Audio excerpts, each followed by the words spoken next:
नमस्कार साथियों, मध्य प्रदेश की तबादला नीति 2026 का ड्राफ्ट लगभग तैयार हो चुका है और ऐसी संभावना जताई जा रही है कि लगभग 15 मई से ट्रांसफ़र से बैन खुल सकते हैं। लगभग एक माह के लिए ट्रांसफ़र से बैन खुलने जा रहे हैं। माननीय मुख्यमंत्री जी ने पिछली कैबिनेट की बैठक में ही समस्त अधिकारियों को इस स्पष्ट निर्देश दे दिए थे, सारे विभाग अपने अपने तबादला नीति को लेकर ड्राफ्ट तैयार कर लें। इसमें बाकी सारे विभागों के तो तबादला नीति लगभग सेम रहेगी। शिक्षा विभाग के लिए अलग से तबादला नीति जारी करने की बात भी माननीय मुख्यमंत्री जी ने कही है और उनके निर्देश पर सभी विभागों ने तबादला नीति लगभग तैयार कर ली है और अगली कैबिनेट बैठक में वह तबादला नीति प्रस्ताव आने की पूरी संभावना है। साथियों, माननीय मुख्यमंत्री जी की यह मंशा है कि तबादला नीति स्पष्ट जारी हो और समय पर तबादले हों। लास्ट ईयर कुछ तबादले रह गए थे, तबादले नहीं हो पाए थे, इससे कुछ कर्मचारी नाखुश नज़र आ रहे थे, लेकिन इस बार सरकार यह चाहती है कि समय पर तबादले हों जिससे कर्मचारी भी खुश रहें। साथियों, सरकार का रुख सबसे पहले बरसों से जिम्मे कर्मचारियों की ओर है।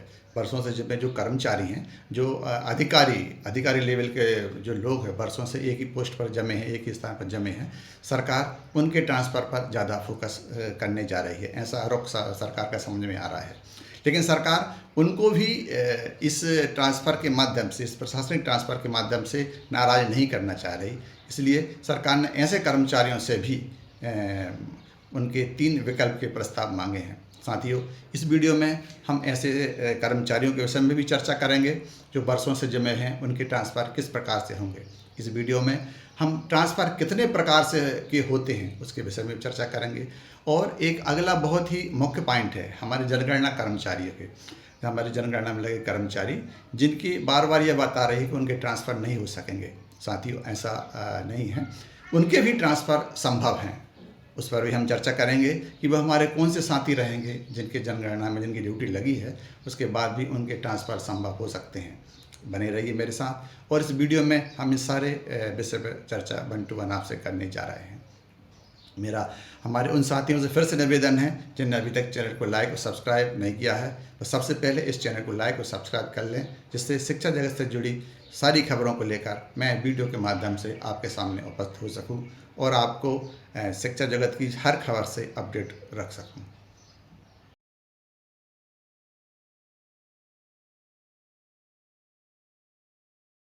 सबसे पहले हम बात करें हमारे उन अधिकारियों की जो बरसों से एक ही पद पर एक ही जगह पर जमे हुए हैं। सरकार ने उनके लिए विशेष फोकस किया हुआ है। लोक अभियोजन संचालनालय ऐसे कर्मचारियों की सर्जरी के लिए खाका तैयार कर लिया है। साथियों, लेकिन सरकार की मंशा उन कर्मचारियों को भी नाराज़ करने की नहीं है। लोक अभियोजन संचालनालय ने ऐसे समस्त कर्मचारियों से 3 जगहों के प्रस्ताव मांगे हैं जहां पर अगर उनका ट्रांसफ़र हो जाए तो उनको कोई दिक्कत महसूस नहीं होगी। मतलब सरकार यह चाहती है कि प्रशासनिक ट्रांसफ़र तो किए जाएं, लेकिन उससे के माध्यम से भी हमारे कर्मचारी नाराज़ ना हों, उनको उनकी मनचाही जगह मिल सके। ऐसे कर्मचारियों से 15 मई तक प्रस्ताव मांगे गए हैं कि वो अपनी मनचाही जगह 3 जगहों के प्रस्ताव दें। लेकिन यह दिक्कत भी आ सकती है कि मान लो उन 3 जगहों पर अगर पहले से कोई वरिष्ठ अधिकारी या कोई और अधिकारी का प्रस्ताव आता है तो ऐसे समय में थोड़ी दिक्कत हो सकती है। एक ही जगह के लिए अगर ज़्यादा कर्मचारी प्रस्ताव मांगेंगे तो फिर उसमें वरिष्ठता के आधार पर या सरकार द्वारा नीति बनाकर उनको ट्रांसफ़र दिए जाएंगे। साथियों, अब हम बात करें कि ट्रांसफ़र कितने प्रकार के होते हैं। हम सब लोग जानते हैं कि सबसे पहले तो ये होता है स्वैच्छिक ट्रांसफ़र। स्वैच्छिक ट्रांसफ़र वो होता है जहाँ हमारे बरसों से जब हमारे कर्मचारी दूर दराज एरिया में जो पोस्टेड रहते हैं, अपने घर से दूर रहते हैं या अपनी मनचाही जगह पर जब वो जाना चाहते हैं तो उसके लिए वो ट्रांसफ़र चाहते हैं, उसको स्वैच्छिक ट्रांसफ़र में माना जाता है। हमारे इन कर्मचारियों को सबसे ज़्यादा तबादला नीति बैन हटने की चाह रहती है और वो बरसों से उसका इंतज़ार कर रहे होते हैं। लगभग 1 साल से हमारे कर्मचारी स्वैच्छिक ट्रांसफ़र नीति का इंतज़ार कर रहे थे, उनकी इच्छा पूरी होने जा रही है। साथियों, इसके अलावा दूसरा हमारा ट्रांसफ़र हम जानते हैं प्रशासनिक आधार पर होता है। हमारे जो भी अतिशेष वाले कर्मचारी हैं या ऐसे कर्मचारी जिनको किसी भी प्रकार से जिनको हटाना सरकार के लिए ज़रूरी है, उनके ट्रांसफ़र सरकार प्रशासनिक आधार पर करती है। सबसे ज़्यादा इसमें हमारे जो अतिशेष वाले कर्मचारी रहते हैं उनके ट्रांसफ़र किए जाते हैं। साथियों, इसके अलावा एक होता है म्यूचुअल ट्रांसफ़र। म्यूचुअल ट्रांसफ़र में हम जानते हैं कि हमारे दो कर्मचारी कोई भी दो कर्मचारी जो एक स्थान से दूसरे स्थान पर म्यूचुअल करना चाहते हैं। मान लो एक स्थान से दूसरे स्थान कोई जाना चाहता है और उसी स्थान से पहले वाले स्थान पर कोई दूसरा कर्मचारी आना चाहता है, तो दोनों कर्मचारी अपनी सहमति से प्रस्ताव जमा करते हैं, तो इनको ट्रांसफ़र को म्यूचुअल ट्रांसफ़र में माना जाता है। साथियों, एक प्रकार से और ट्रांसफ़र हो सकता है हमारे वो कर्मचारी जो हस्बैंड और वाइफ एक जगह अगर पोस्टेड नहीं है, कहीं दूर दराज एरिया में हस्बैंड और वाइफ, तो वो एक ही जगह पर अगर आना चाह रहे हैं तो वह अपने ट्रांसफ़र के लिए आवेदन दे सकते हैं। साथ ही हमारे बहुत से कर्मचारी जो विभिन्न प्रकार की गंभीर बीमारियों से पीड़ित हैं, कैंसर वगैरह या जो भी और भी गंभीर बीमारियां हैं जिनसे अगर पीड़ित हैं और वो अपने घर आना चाह रहे हैं, तो उनके लिए भी सरकार द्वारा विशेष प्रावधान किए जाते हैं।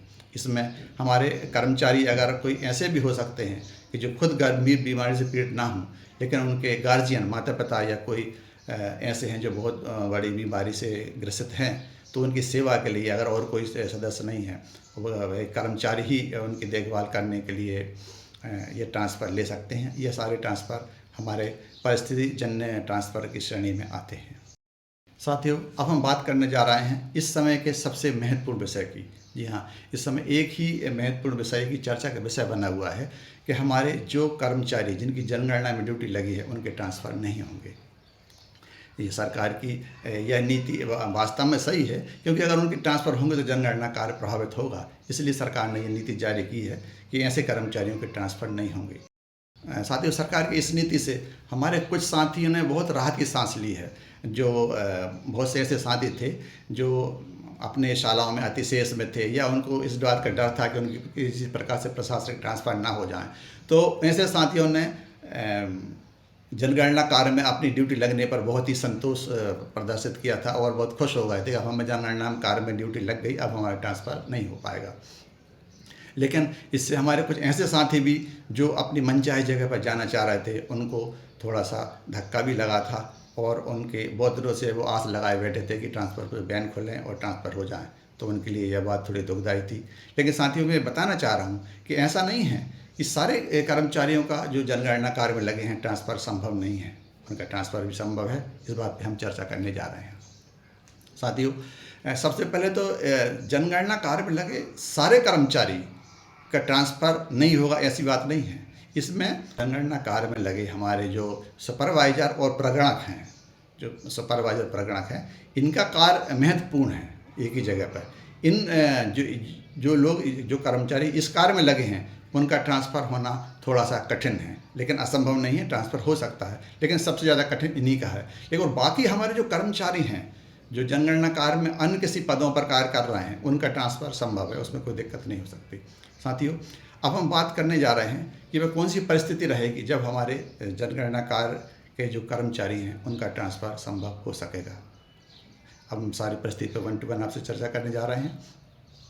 सबसे पहले साथियों, सबसे पहली शर्त तो यह रह सकती है कि अगर कोई साथी, जो दो साथी, जैसे मैंने पहले ही बात की थी, म्यूचुअल ट्रांसफ़र वाली स्थिति आती है। अगर हमारे कोई दो साथी जिनके जनगणना कार्य में ड्यूटी लगी है लेकिन वो म्यूचुअल ट्रांसफ़र चाहते हैं, तो वह आवेदन कर सकते हैं और उनकी आवेदन को हमारे ज़िले के जो अधिकारी हैं, जनगणना कार्य में लगे ज़िले के अधिकारी हैं, उनसे अप्रूव कराना पड़ेगा, उनकी सहमति लेना ज़रूरी रहेगा। अगर वो सहमत हो जाते हैं तो हमारे म्यूचुअल ट्रांसफ़र वाले ऐसे साथियों के ट्रांसफ़र हो पाएंगे। साथियों, दूसरी बात, अगर जनगणना कार्य में लगे ऐसे कर्मचारी जो विभिन्न प्रकार की बीमारियों से ग्रसित हैं या कोई बड़ी उनको दिक्कत है और उनको दिक्कत नहीं है, तो उनके गार्जियन जिनके लिए वो सेवा कर सकते हैं, अकेले सेवा करने वाले, उनके लिए अगर कोई दिक्कत है तो वह अपनी बात अपने जो ज़िले के अधिकारी हैं, जनगणना कार्य में लगे ज़िले के अधिकारी हैं, उन तक अपनी बात पहुंचाएं। और अगर आपका जनगणना का कार्य आपके ट्रांसफ़र से प्रभावित नहीं होगा, अगर हमारे ज़िले के कर्मचारी कोई ऐसा लगेगा, चार्ज अधिकारी को ऐसा लगेगा कि आपके ट्रांसफ़र होने से कोई कार्य प्रभावित नहीं हो रहा तो आपका ट्रांसफ़र संभव हो सकता है। अब हम बात करें प्रशासनिक आवश्यकता। साथियों, कई बार ऐसी परिस्थिति बनती है कि प्रशासनिक आवश्यकता किसी टीचर की किसी स्थान पर होती है, तो ऐसे समय में जनगणना जैसे महत्वपूर्ण कार्य में होने के बावजूद भी अगर सरकार को ऐसा लगता है कि इस टीचर्स की आवश्यकता किसी और प्लेस पर या और किसी जगह पर ज़रूरी है, वहाँ पर आपका उपस्थिति आपकी ज़रूरी है, तो आपका ट्रांसफ़र आपके ज़िले के अधिकारी की सहमति से किया जा सकता है। इसको प्रशासनिक आवश्यकता के आधार पर किए गए ट्रांसफ़र की श्रेणी में लिया जाएगा। एक परिस्थिति और भी बन सकती है, अगर जनगणना कार्य में लगे थे लेकिन किसी कारणवश उनको जनगणना कार्य से मुक्त करके किसी अन्य साथी को जनगणना कार्य में लगा दिया जाता है, तो फिर उनका ट्रांसफ़र संभव हो सकेगा। साथियों, एक प्रकार से और हमारे जनगणना कार्य में लगे कर्मचारियों का ट्रांसफ़र हो सकता है यदि स्टेट लेवल से या हमारे ऊपरी अधिकारियों की किसी भी प्रकार की सहमति से अगर आपका ट्रांसफ़र होता है और आपका जनगणना कार्य इससे प्रभावित नहीं होगा और आपकी आवश्यकता कहीं लग रही है कि इनके ट्रांसफ़र ज़रूरी है, तो स्टेट लेवल के अधिकारी या हमारे वरिष्ठ अधिकारी हमारे ज़िले के अधिकारी की सहमति से आपका ट्रांसफ़र कर सकते हैं। उसमें आपकी सहमति आवश्यक नहीं होगी, बल्कि यह ट्रांसफ़र एक तरह से प्रशासनिक आधार पर आपका किया जा सकता है। साथियों, इस प्रकार हम देख सकते हैं कि जनगणना कार्य के बावजूद भी हम जनगणना कार्य में लगे कर्मचारियों का ट्रांसफ़र संभव है। इससे जो हमारे कर्मचारी जनगणना कार्य में लगे हैं वो अगर उनको ट्रांसफ़र की बहुत ज़्यादा ज़रूरत है तो वह अपने ज़िले के अधिकारी से संपर्क कर, अपने वरिष्ठ अधिकारियों से संपर्क कर अपनी परिस्थिति जन ट्रांसफ़र की आवेदन कर सकते हैं। और अगर जनगणना कार्य आपके ट्रांसफ़र से प्रभावित नहीं होगा तो आपका ट्रांसफ़र संभव हो जाएगा। साथियों, मैं आशा करता हूं कि यह वीडियो हमारे साथियों के लिए बहुत ही उपयोगी साबित हुआ होगा और इस वीडियो के माध्यम से मैं आप तक जानकारी ट्रांसफ़र की जो ट्रांसफ़र नीति की जो जानकारी है उस तक पहुंचाने में सफल हुआ हूँगा। साथियों, मैं चाहता हूं कि ट्रांसफ़र की चाह रखने वाले हमारे बहुत से साथी को अगर ये वीडियो अच्छा लगा है तो वह अपने मेरे चैनल को अगर उन्होंने अभी तक सब्सक्राइब या लाइक नहीं किया तो चैनल को सबसे पहले सब्सक्राइब कर दें, लाइक कर दें। और अगर आपके मन में और कोई शंका है इस ट्रांसफ़र नीति को लेकर तो वो यह वीडियो पर कमेंट्स के माध्यम से मुझ तक अपनी बात पहुंचा सकते हैं, जिससे आपकी बात इस वीडियो के माध्यम से मुझ तक और सरकार तक शायद पहुंच जाए और हो सकता है कि आपकी समस्या का समाधान हो जाए। इसका समाधान करने की पूरी कोशिश करूंगा। तब तक के लिए जय हिंद, जय भारत।